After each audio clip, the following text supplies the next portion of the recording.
जागरूकता, मैंने आपसे कहा जागरूकता। कई पिक्चरें ऐसी बनती हैं, पठान पिक्चर बनती है 150-200 करोड़ कमाने के लिए, चड्डा पिक्चर बनती है 200-250 करोड़ कमाने के लिए।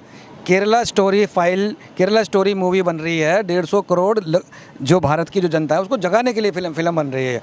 तो कश्मीर फाइल्स आई, सारे लोगों को जानकारी हो गई कि यासीन मलिक कैसे देश का गद्दार था जो छुपा बैठा था, कितने हिंदू को वहाँ से पलायन किया, पूरे देशवासियों को पता चला।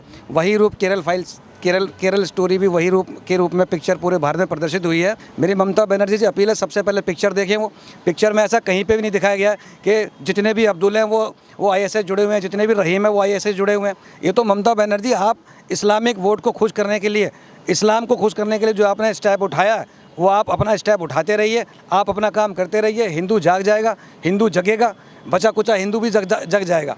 मैं आपको याद दिला दूं, इस पिक्चर में जैसे ही हिंदू महिला मुस्लिम में कन्वर्ट होती है उसका बाप काफिर हो जाता है इस्लाम की नज़र में, क्योंकि जो इस्लाम को ना मानने वाले लोग होते हैं वो काफिर होते हैं। उन पर थूकना बहुत ज़रूरी होता है। ममता बनर्जी ने तमिलनाडु के CM, तेलंगाना के CM मूवी को बैन क्यों कर रहे हैं? क्या नाम है सर आपका? सोनू कुमार जी।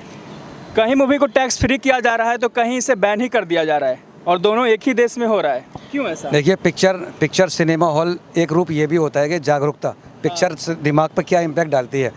आप याद होगा, खलनायक पिक्चर आई थी, लगभग लोग विलन बनने की तरफ उजगार हो गए कि हाँ बड़े बड़े बाल। तेरे नाम पिक्चर आई थी, लोगों ने सलमान खान जैसे बाल रखने शुरू कर लिए थे। तो कश्मीर फाइल्स आई, सारे लोगों को जानकारी हो गई कि यासीन मलिक कैसे देश का गद्दार था जो छुपा बैठा था, कितने हिंदू को वहाँ से पलायन किया, पूरे देशवासियों को पता चला। वही रूप केरल स्टोरी भी वही रूप के रूप में पिक्चर पूरे भारत में प्रदर्शित हुई है।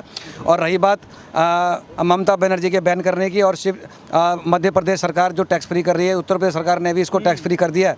तो जागरूकता, और ममता बनर्जी ऐसा क्यों सोचती हैं कि उस फिल्म में जो भी दिखाया गया है कि सारा मुसलमान, सारा अब्दुल दोषी है, सारा अब्दुल आतंकवादी है, सारे जितने भी रहीम नाम के लड़के हैं वो सारे आतंकवादी हैं, ऐसा ममता बनर्जी क्यों पूरे देश के सामने ये सोच रखना चाह रही है? मेरी ममता बनर्जी से अपील है, सबसे पहले पिक्चर देखें। वो पिक्चर में ऐसा कहीं पे भी नहीं दिखाया गया है कि जितने भी अब्दुल हैं वो ISS जुड़े हुए हैं, जितने भी रहीम हैं वो ISS जुड़े हुए हैं। उसमें सिर्फ ISIS आतंकवादी से जुड़े हुए जो लोग हैं वो लोग, उनकी स्क्रिप्ट कैसे है, वो लोग कैसे लड़कियों का ब्रेन वॉश करते हैं और कैसे किडनैप करके अपने माहौल, अपने इस्लाम में धर्म कन्वर्ट करवा कर सीधा सीरिया वगैरह में भेज दिया जाता है। इस पूरी फिल्म ने यही चीज़ ही दिखाई है। तो ममता बनर्जी, उनको लगता है ना कि तुष्टीकरण होगा, हिंदू मुस्लिम दंगा भड़क जाएगा और मुस्लिम नाराज हो जाएंगे, हिंदू नाराज, इस तरीके का मतलब माहौल खराब कर आतंकवादी ही मारे जाएंगे। आतंकवादियों की स्क्रिप्ट, जैसे आतंकवादियों की स्क्रिप्ट काम करती है कि पूरे देश में से वो जो अपने अब्दुल और वो जो अपने रहीम हमारे आस पड़ोस में जो भेज देते हैं, अब सारे अब्दुल का हमको तो जानकारी नहीं होगी ना कि ये अब्दुल भारत का अच्छा खासा या इस्लाम बहुत अच्छा मुसलमान है, नहीं ISIS को सपोर्ट करता है, नहीं ISIS का एजेंट है। तो कहीं ना कहीं ममता बनर्जी को ये डर है कि सारे अब्दुल ही कहीं ना कहीं आतंकवादी। मेरी ममता बनर्जी, मैं आपसे अपील करूंगा कि डॉक्टर APJ अब्दुल कलाम भी राष्ट्रपति थे, उनका नाम भी अब्दुल था और उनकी तस्वीर भी पूरे भारत में शान और शौकत से लगी हुई है। वो मिसाइल मैन भी थे। सारा अब्दुल आतंकवादी नहीं है, कुछ ही अब्दुल आतंकवादी है। तो उस अब्दुल को जब तक सामने नहीं लाया जाएगा पूरा देश कैसे जान पाएगा? और रही बात आपके बैन करने की, तो ममता बनर्जी, मैं आपको बता दूँ, मेरे पास ये फ़ोन भी है और अंबानी ने रिचार्ज भी कर रखा है। 750 रुपये का रिचार्ज होता है, और एप्लीकेशन भी ऐसी हैं, टेलीग्राम है, बहुत सारी एप्लीकेशन है। ये पिक्चर वहाँ पे भी चली जाएगी, वहाँ पे भी लोग बाग देख लेंगे कि अब्दुल जो हमारे ऑफिस में भी रहता है, जो मेरे पड़ोस में भी है, जो पंचर लगाने का काम करता है, कहीं वो ISIS का एजेंट तो नहीं है। अगर वो ISIS का एजेंट है तो वो कैसे काम कर रहा है? पूरी देशवासी की माता, बहनें, बेटियाँ सब ये जान जाएंगी कि ISIS कैसे काम करता है। इस पर कहीं ऐसा तो नहीं जो जैसे कुछ होता है तो लोकतंत्र, ममता बनर्जी बोलते हैं कि लोकतंत्र खतरे में है, अभिव्यक्ति की आज़ादी छीनी जा रही है, खुद मूवी बैन करके कौन सा तीर मार रही हो? जैसे दूसरा कोई करे तो ठीक है, बीजेपी की फंडिंग द्वारा हारे सब खुद बैन करके। पीके पिक्चर आई थी। हाँ। हमारे भोले शंकर को भी इन्होंने बाथरूम में कि साधु रेपिस्ट होते हैं। हाँ, गुंडे होते हैं। हाँ, और अपने आशाराम के ऊपर भी एक मूवी बनाई थी, बॉबी देओल ने बनाई थी। कोई हिंदू तो बाहर निकल के नहीं आया कि सारा हिंदू ही रेपिस्ट है, कोई हिंदू तो बाहर नहीं आया। हाँ, हिंदू इतना ज़रूर जानता है कि जो लोग अन्याय करते हैं, जो लोग ऐसा काम करते हैं, जो लोग आतंकवादियों की सोच को फॉलो करते हैं, वो जेल में जाना ही जाना है। हिंदू कभी नहीं ऐसा करता है। तो आपने ऐसा कैसा फैसला कर लिया? हिंदू ने तो कभी नहीं कहा कि दंगा भड़क जाएगा या हिंदू घर से बाहर निकल आएगा, और ना ही मुसलमान घर से बाहर निकला हुआ है। ये तो ममता बनर्जी, आप इस्लामिक वोट को खुश करने के लिए, इस्लाम को खुश करने के लिए जो आपने स्टेप उठाया है वो आप अपना स्टेप उठाते रहिए, आप अपना काम करते रहिए। हिंदू जाग जाएगा, हिंदू जगेगा, बचा कुचा हिंदू भी जग जाएगा।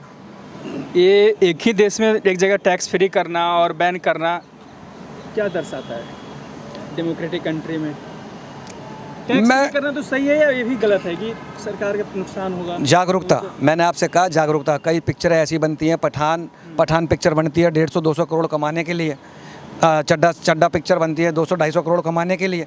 केरला स्टोरी मूवी बन रही है 150 करोड़ जो भारत की जो जनता है उसको जगाने के लिए फिल्म बन रही है। मैं तो आपके माध्यम से सबसे अपील करूंगा। और मैं आपको मैं एक बात याद दिला दूं, इस पिक्चर के माध्यम से मैं आपको एक बात याद दिला दूं। अगर आप इसको 2-3 मिनट में, मेरा बहुत लंबा चौड़ा भाषण हो गया, लोग बाग बोर भी हो गए होंगे, मैं आपको याद दिला दूँ, इस पिक्चर में जैसे ही हिंदू महिला मुस्लिम में कन्वर्ट होती है उसका बाप काफिर हो जाता है इस्लाम की नज़र में, क्योंकि जो इस्लाम को ना मानने वाले लोग होते हैं वो काफिर होते हैं। उन पर थूकना बहुत ज़रूरी होता है, इससे अल्लाह बड़े खुश हो जाते हैं। तो जैसा कि पिक्चर में दिखाया गया है, वो अपने पिताजी से मिलने जाते हैं।